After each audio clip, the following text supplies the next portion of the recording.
संगमनेरकरांनो, आता तुमची प्रतीक्षा संपली आहे, कारण सुरू झालाय सारिका चिल्ड्रन अँड लेडीज वेअरचा भव्य monsoon sale.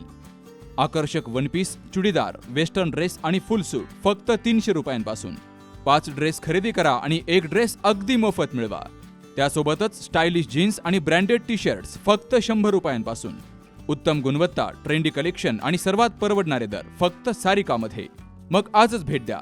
Sarika children and ladies wear, बाजारपेठ, संगमनेर। सारिका म्हणजे प्रत्येक सीझन मध्ये स्टाईल आणि प्रत्येक खरेदीत बचत। मोबाईल 9767 335 335। शिवसेना पक्षाचे मुख्य नेते एकनाथ शिंदे यांच्या नेतृत्वाखाली महिला शिवसेना आघाडीच्या वतीनं संपूर्ण महाराष्ट्रामध्ये शिवदुर्गा संवाद दौरा सुरू केला गेला।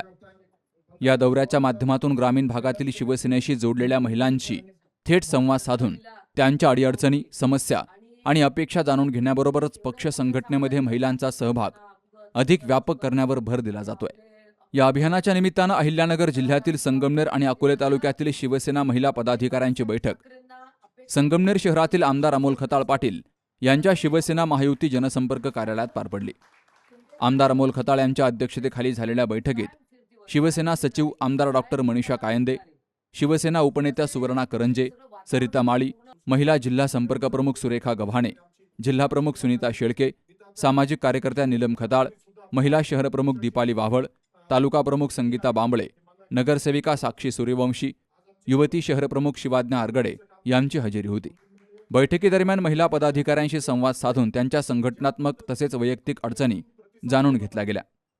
महिलांना पक्ष संघटनेत काम करताना येणाऱ्या अडचणी, ग्रामीण भागातील महिलांपर्यंत पक्षाची भूमिका पोहोचवण्यासाठी आवश्यक उपाययोजना आणि महिलांचा राजकीय तसेच सामाजिक सहभाग वाढवण्याबाबत यावेळी चर्चा झाली।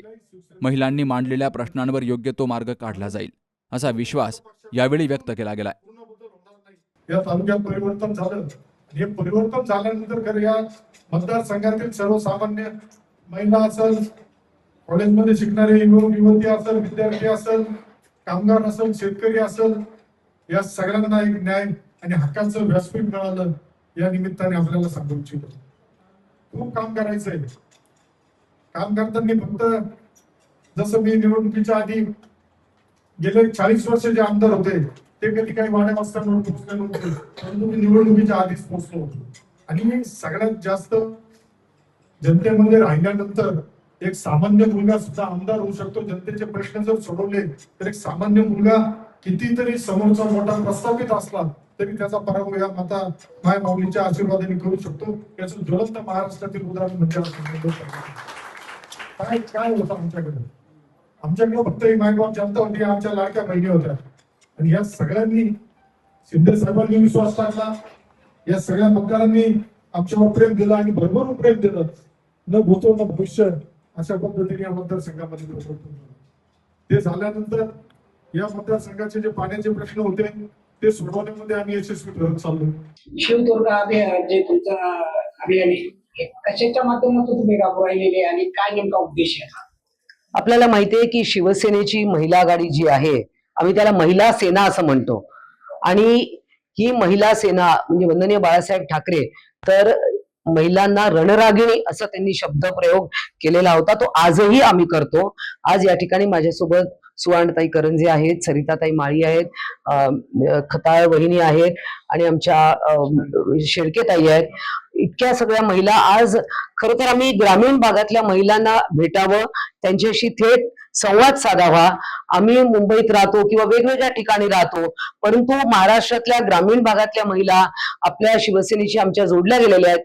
त्या काय काम करतात, त्यांच्या काय अडीअडचणी आहे किंवा त्यांच्यामध्ये काय क्वालिटीज आहेत। बऱ्याच जणी वेगवेगळ्या म्हणजे ग्रामीण भागातल्या आहेत, पण भरपूर चांगल्या शिकलेल्या आहेत, पोस्ट ग्रॅज्युएट झालेल्या आहेत, काहीतर PhD झालेले आहेत, MPhil झालेले आहेत। या महिलांशी आमचा थेट संवाद व्हावा, त्यांची ओळख व्हावी। इथे अमोल खताळ आमदार यांनी जी एक टफ फाईट दिली, जायंट किलर असते महाराष्ट्रातले ठरले आणि एक साम्राज्य ज्यांचं होतं ते उद्ध्वस्त केलं आणि इथे शिवसेनेचा भगवा झेंडा ज्यांनी फडकवला हे अभिमानास्पद आहे। आणि म्हणून आम्ही इथल्या सगळ्या महिलांशी बोलायला आलो आणि हे जे अभियान आहे आम्ही महाराष्ट्रातले सगळ्या विधानसभेत टप्प्याटप्प्याने जाणार आहोत। त्याच्यासाठी 3 टीम केलेल्या आहेत आणि ही एक टीम आहे आम्ही सगळे पुढचा एक टप्पा आमचा झाला संभाजीनगर. आता आम्ही इथे अहिल्यानगर जिल्हा आणि मग पुढे असे वेगवेगळ्या जिल्ह्यात जात राहू. माननीय एकनाथ शिंदे साहेब यांचं हे एक वादळ आहे, पण एक ज्या पद्धतीने सगळे लोक जोडले जात आहेत त्यात महिलांचा सुद्धा खूप मोठा सहभाग आहे. आणि म्हणूनच आमच्या मुख्य नेते आणि सगळ्या महिलांचे लाडके भाऊ यांनी या आमच्या बाकीच्या लाडक्या बहिणी आहेत संपूर्ण महाराष्ट्रामध्ये त्यांना भेटण्यासाठी आम्हाला पाठवलेले उपनेत्यांना. अशा आमच्या आणखी बऱ्याचशा महिला आहेत, त्यांनी 3 टप्पे आमचे पार करायचे. आमचा हा दुसरा टप्पा आहे.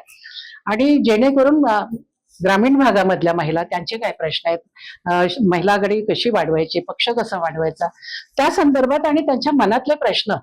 आता ह्या इकडे तर आमच्या अमोल खताळ साहेबांनी एक इतिहास केलाय. अनेक वर्ष इथे सत्ता आमची नव्हती, आज त्यांनी ह्या ठिकाणी आमदार म्हणून निवडून आले. त्या विभागातल्या महिलांचे सुद्धा आम्ही आभार मानायला खरं तर आलेलो आहोत. आणि खूप बरं वाटलं की त्या महिला ग्रामीण भागात राहत असून सुद्धा त्यांच्या अनेक क्षेत्रामध्ये त्या काम करत आहेत.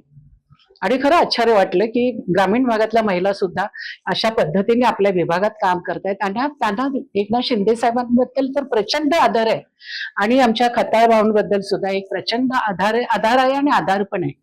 कारण त्या म्हणतात आमच्यावर कुठला प्रसंग आला तर ते रात्री सुद्धा आम्ही फोन केला तर ते फोन उचलते. एवढा महिलांना त्यांच्याबद्दलचा आदर आहे, विश्वास आहे. आणि हा विश्वास ते शेवटपर्यंत टिकवतील. आणि पुढच्या वेळेला आमचे अमोल खताळ हे प्रचंड बहुमताने येतील असं आम्हाला ते आता या सगळ्या महिलांच्या बोलण्यावरून वाटते. आणखी दुसऱ्या अनेक निवडणुका ज्या येणार आहेत त्यात सुद्धा आम्ही घवघवीत यश मिळू असं आम्हाला या ठिकाणी सांगावंसं वाटतंय. कार्यक्रमाचं प्रास्ताविक आणि सर्वांचं स्वागत निलमताई खताळ यांनी केलं, तर सूत्रसंचालन पूनम दायमा यांनी केलं आणि सर्वांचे आभार महिला शहरप्रमुख दीपाली वाव्हळ यांनी मानले. Sukhdev Gadekar, C news Marathi, Sangamner. दादा, अरे 7 दिवसावर आले लग्न, सगळी तयारी झाली, पण फर्निचरचं काय? गृहवस्तू भांडार 10 ठिकाणी फिरण्यापेक्षा आपल्याला हव्या असलेल्या वस्तूंच्या हजारो व्हरायटीज एकाच ठिकाणी पाहायला मिळतात फक्त गृहवस्तू भांडार मध्ये.